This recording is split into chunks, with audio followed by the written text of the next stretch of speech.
Hi, so I'm Jo Zebedee. I'm a science fiction and fantasy writer from Northern Ireland.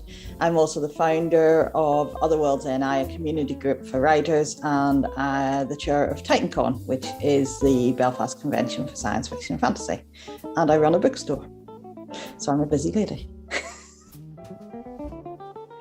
Okay, so in terms of science fiction and the community, I have two distinct projects. One is Other Worlds NI, which is a community book group which looks to bring together the science fiction fantasy writers in Northern Ireland and allow them to come together as a community, to share practice, to cross-promote as well, and to sort of add a collective voice to what we're doing.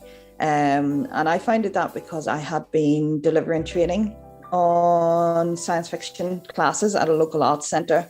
And I kept meeting all these people and they kept saying, you know, we can't find any other speculative writers. And it's very overlooked in Northern Ireland and Ireland in terms of literary circles and support.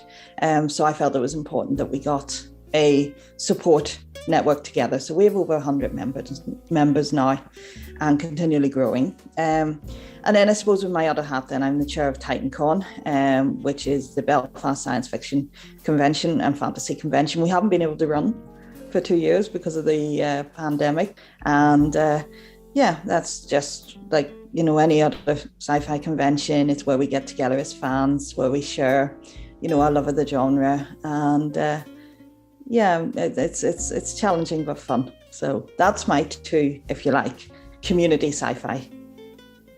I have a couple of distinct sort of types of writing I do. One is space opera. So I have a space opera trilogy, which is, I would, you know, sort of describe it as a grim, dark Star Wars sort of style. So that's quite conventional, classic feel space opera. But more and more often, and what I'm known for by and large, is writing Northern Irish-based science fiction. And that is partly my understandings of being Northern Irish, but using the speculative mirror to explore that. My best known work is a science fiction, which is a post-alien invasion of Belfast novel. So usually all you have to say is the aliens invaded Belfast and people go, I'll buy that.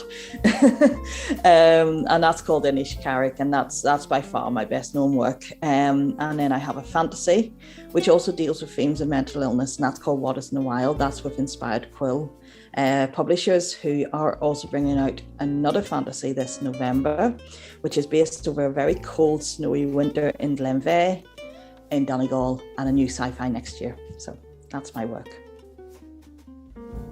I suppose one of my very earliest interviews was with a sort of tabloid type magazine, newspaper magazine. And we were talking about my work. And as I say, Abendoi is very dark. We were talking about one of the themes that comes up in it is torture. So, you know, it's dark themes.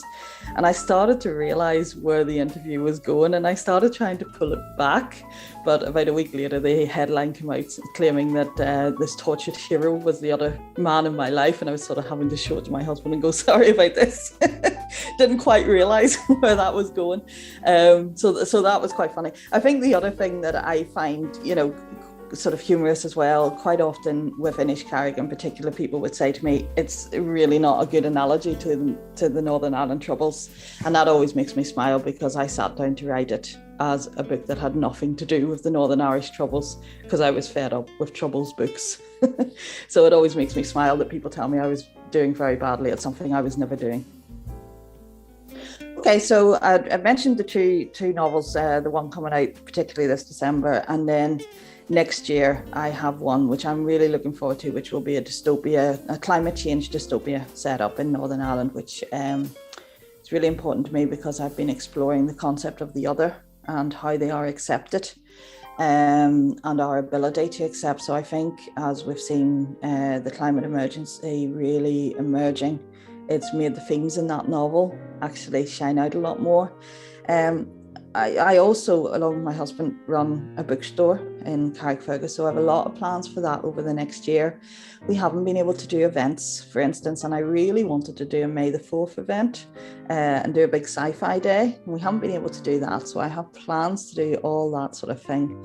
And then more writing, but interestingly, what I'm writing at the minute is more about my understandings of being Northern Irish, and it's quite personal, and I don't yet know what that's going to become, but it's kind of flowing out of me, and it just wants to be written. So it will be interesting to see where that goes, but it'll be a couple of years. So, but hopefully in the next year, I'll have 2 novels out. And then people always ask me, am I writing a sequel to Inishkarik? And technically I am, but it's a struggle. So it's still in the pipeline, but I have no idea when I will actually get it to work.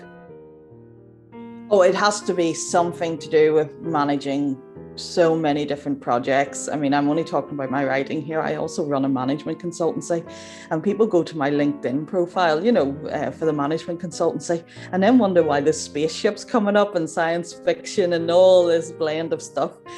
So definitely between shop, writing, voluntary work, consultancy, my micro superpower has to be something to do with merging time management. I think really what I'd quite like is a clone. So if anyone can, sort of complete cloning technology and throw me someone to throw half of it to.